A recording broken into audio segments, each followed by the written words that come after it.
정리는 그 무엇보다도 실내를 쾌적하게 한다. 그 영향은 말로 표현할 수 없을 정도다. 이를 위해서는 우선 자기 자신을 위해 정리해야 한다. 집 정리를 더 이상 하지 않아도 될 때 마음 편히 있을 수 있다.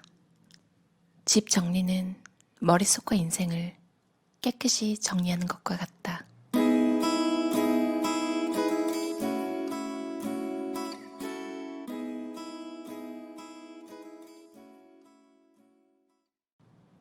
방을 정리하면 머리도 정리된다. 더구나 정리는 전염성이 있다.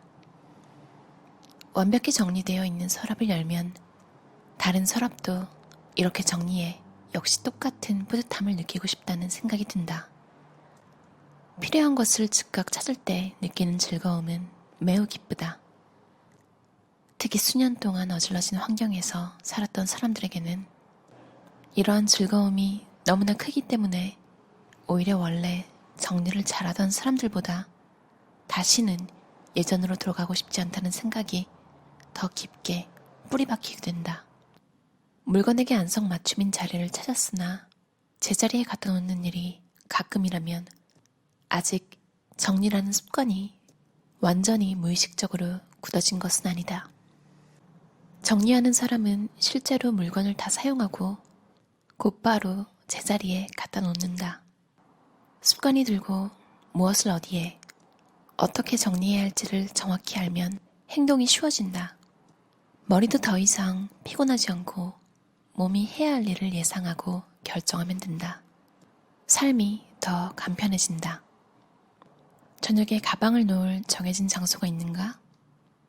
정리를 하면 어떤 면에서 더욱 생산성이 높아지고 편안해질까? 외출할 때는 저녁에 집에 돌아올 사람을 상상하자. 마치 그 사람이 영화 속 스타인 것처럼 상상해보자. 내 자신에 다가가는 법을 배우는 것이 좀 더 자신을 사랑하고 존중하며 행복해질 수 있는 유용한 상상 기술이다. 저녁에 집에 가면 깔끔한 세상이 기다리고 있다는 것을 알면 바깥 세상은 훨씬 견딜만하다. 중요한 것은 자신에게 맞는 편안한 방법으로 정리하는 것이다. 모든 것을 완벽하게 정리해야 한다는 일방적인 강요는 어떤 사람들에게는 통하지 않을 수 있다. 서류는 산더미처럼 정신없이 쌓아놓았는데 필요한 것을 단번에 찾아내는 사람들도 있다.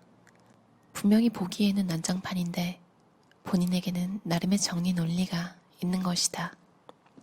각자 주어진 환경에서 자신에게 효과적이고 편안한 방법을 찾아야 한다. 집안을 정리하는 것은 일종의 자유이자 사치다.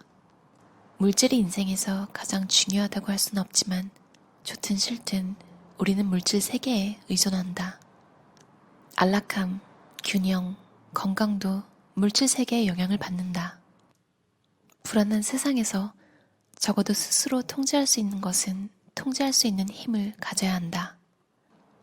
정리를 하면 물질의 영향력에서 자유로워져서 건강하고 자연스럽게 살 수 있으며 가볍게 살 수 있다. 단정하게 정리된 집에서 살면 죄책감, 주저함, 스트레스 없이 진정으로 현재를 즐기면서 살 수 있다. 또한 일도 효율적으로 하여 능률을 높일 수 있고 동시에 여가 시간에는 마음껏 게으름을 피우거나 책을 읽거나 휴식을 취하거나 다른 사람들과 시간을 보낼 수도 있다. 한마디로 매 순간을 즐길 수 있다. 이런 의미에서 물건을 제자리에 놓는 방법을 아주 중요하게 생각해야 한다. 주변을 깨끗하게 정리하면 상쾌해진다. 이것이야말로 행복의 비결, 적어도 행복을 만드는 요소가 아닐까? 우리는 살면서 스스로 선택한 게으름을 음미할 수 있는 자유, 평온함, 만족감, 시간을 더 많이 필요로 한다. 필요하면 정리하고 치우고 분류하자. 정리를 우리의 아군, 친구, 그리고 매력적인 동반자로 만들자. 어떤 물건이든 다음에 필요할 때 눈 감고도 바로 찾을 수 있게 물건을 제자리에 두는 것이 정리가 추구하는 첫 번째 목표다. 열쇠를 늘 두던 곳에 놓으면 다음날 쉽게 찾을 수 있다. 그러므로 정리는 물건을 찾느라 낑낑대거나 물건을 찾지 못해 엉뚱한 곳을 헤매며 시간을 낭비하지 않게 미리 도와주는 작업이다. 평생 매 순간 자잘한 스트레스를 받지 않게 해주는 작업이다. 정리란 자기 자신과 다른 사람들의 시간 낭비를 막아주는 작업이다.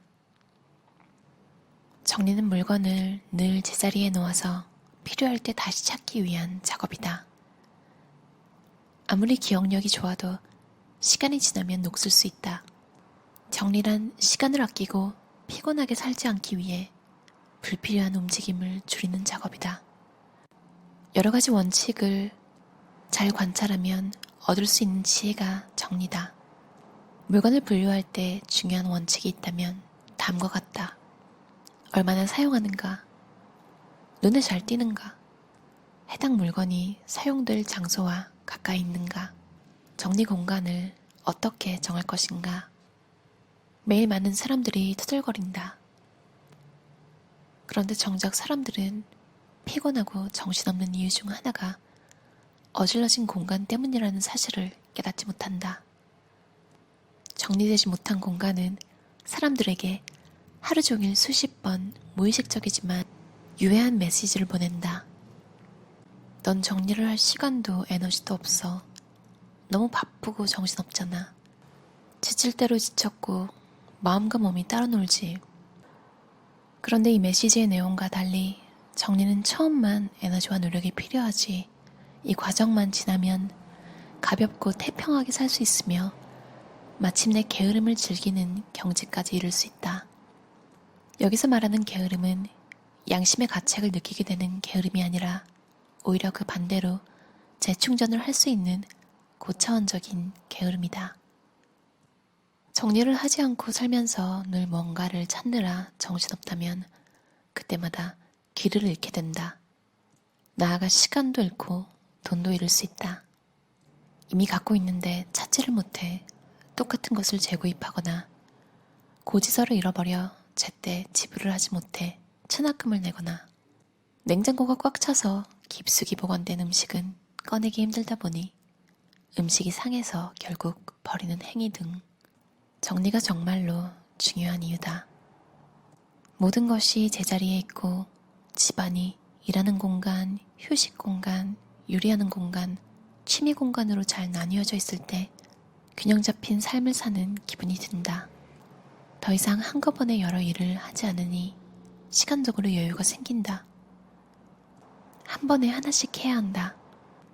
정리하면 일상이 편해지고 규칙처럼 간편해진다. 우리가 귀찮아지는 것은 피곤하기 때문이다. 정리가 되지 않아 정신없는 아파트에 살면 일상의 작은 활동이 전부 귀찮은 일처럼 느껴진다. 하지만 필요한 것을 즉시 찾게 되면 기쁘다. 이 순간 삶은 정리된 의식처럼 간편하게 느껴진다. 의식처럼 모든 것이 순조롭게 진행되면 삶이 얼마나 편한가? 정해진 규칙이 있다면 오히려 가볍고 무엇을 언제 어떻게 해야 할지 고민할 필요가 없어진다. 규칙을 실천하면 뿌듯하고 기분이 좋다. 왜 누구는 정리하는 것을 좋아하고 누구는 정리를 완전한 시간 낭비라고 생각하면서 싫어하는가? 어쩌면 정리를 싫어하는 사람은 시간을 투자해 정리하면 더 많은 것을 얻을 수 있다는 원리를 제대로 이해하지 못하기 때문일 것이다. 필요한 것을 즉각 손에 넣으면 오히려 시간을 벌고 뿌듯함을 느낄 수 있다. 일단 집안을 깔끔하게 정돈하면 불필요한 것이 사라진다.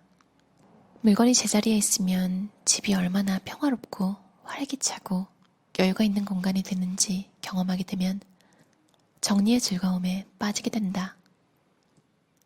집의 물건이 전부 제자리에 있으면 찾느라고 지치지도 않고 필요한 물건은 바로 사용할 수 있으니 즐겁고 마음은 편해진다. 집안이 쾌적해지면 잃었던 기쁨을 되찾는다. 몸뿐만 아니라 정신도 공간, 안정, 질서, 그리고 기쁨을 필요로 한다. 대도시에서 한 평의 가격이 얼마인지 계산하면 요즘 시대에 공간을 갖는다는 것이 얼마나 큰 사치에 속하는지 알게 된다. 제대로 정리할 줄 알면 많이 갖지 않아도 되고 공간도 벌 수 있다. 같은 양의 물건이라도 칸막이 정리함에 넣느냐, 벽장에 넣느냐, 문 뒤에 걸어 놓느냐, 장 속에 아무렇게나 처박아 놓느냐, 위에 올려놓느냐, 바닥에 놓느냐에 따라 공간 면적이 달라진다. 그런데 우리가 사는 소중한 공간의 비용은 누구에게 내는 것인가? 정리하면 쓸데없는 소비를 줄일 수 있다. 정리를 하면 내면의 목소리에 귀를 기울이며 자기 자신을 알아가고 삶의 질이 높아진다. 소유하고 저장하고 계속 갖고 있을지 아니면 버릴지 결정하는 것은 현대의 자기계발서에서도 중요하게 다루는 주제이기는 하지만 작은 정치적 활동이기도 하다. 소비사회에 직접 맞서는 일이자 우리를 먹잇감처럼 노리고 헐값에 많은 노동자들을 착취해 배를 불리는 기업의 로비에 맞서는 일이기 때문이다. 정리란 자신의 삶의 질을 높이는 일이기도 하고 윤리적 가치를 실천하는 일이기도 하다. 어떠셨나요? 도미니크 룰러의 모두 제자리. 책 제목처럼 물건을 정리한 후에 제자리에 놓는 것이 얼마나 중요한지에 대해 강조한 책이었는데요. 그뿐 아니라 정리를 하지 않는 가족과 사는 방법 등도 책에 나와 있어요. 그런데 관심 있으신 분 읽어보시면 좋을 것 같아요. 마지막에 제가 읽었던 부분처럼 정리를 계속하고 미니멀리즘을 실천하다 보면 결국 그냥 본의 아니게 환경에 도움을 주는 행동을 하게 되는 것 같아요. 인간이 살아가는 자체가 지구에 별로 좋은 영향을 주는 건 아니잖아요. 그래도 가능한 최소한으로 영향을 끼치는 걸 선택할 수 있을 것 같아요. 극단적인 미니멀리즘, 극단적인 것까지 될 필요는 없고요. 그냥 자연스럽게 샴푸, 린스, 트리트먼트 이런 걸 욕실에 점점 두기 싫은 거죠. 개수를 줄이려고 노력하다 보니까 자연스럽게 플라스틱 한 통이라도 덜 쓰게 되고 또 더 알아보다 보면 패키지가 종이로 된 비누 형식의 샴푸바를 사용하게 되기도 하고요. 물건을 제자리에 놓는 것 하나로 이 모든 게 시작되는 것 같아요. 그럼 여러분 오늘도 심플하고 단순한 그리고 행복한 하루 보내세요. 들어주셔서 감사합니다.